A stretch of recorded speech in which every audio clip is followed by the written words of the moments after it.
Hi అండి. అందరూ ఎలా ఉన్నారు? నేనైతే చాలా బాగున్నాను. మీరందరూ బాగుండాలని కోరుకుంటున్నాను. ఈరోజు నేను సింపుల్గా గుడ్డు కూర ఎలా చేయాలో చూపిస్తాను. చాలా బాగుంటుంది. ముందుగా కడాయి పెట్టుకొని ఉల్లిపాయ వేసుకొని మగ్గబెట్టుకోవాలి. సాల్ట్ వేసుకున్న తర్వాత బాగా లైట్ గోల్డెన్ కలర్ రావాలి. అందులోకి మసాలా రెడీ చేసి పెట్టుకోవాలి. పెరుగులో హోల్ మసాలా వేసుకొని కలిపి పక్కన పెట్టుకోవాలి.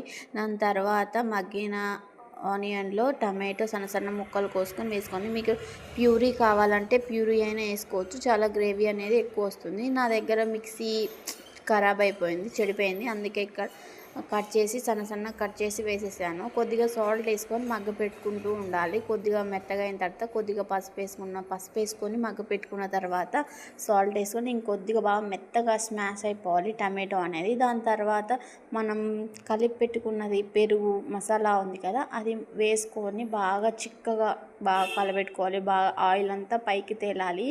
పైకి తేలిన తర్వాత కొద్దిగా వాటర్ వేసుకొని అది బాగా బాయిల్ అయిన తర్వాత సాల్ట్ తక్కువైందో ఎక్కువైందో చూసుకొని మళ్ళీ సాల్ట్ వేసుకోండి. దాని తర్వాత ఉడకబెట్టుకున్న గుడ్లు హాఫ్ కట్ చేసుకొని వేసుకున్నాను. ఇలా అయితే టేస్ట్ బాగుంటుంది.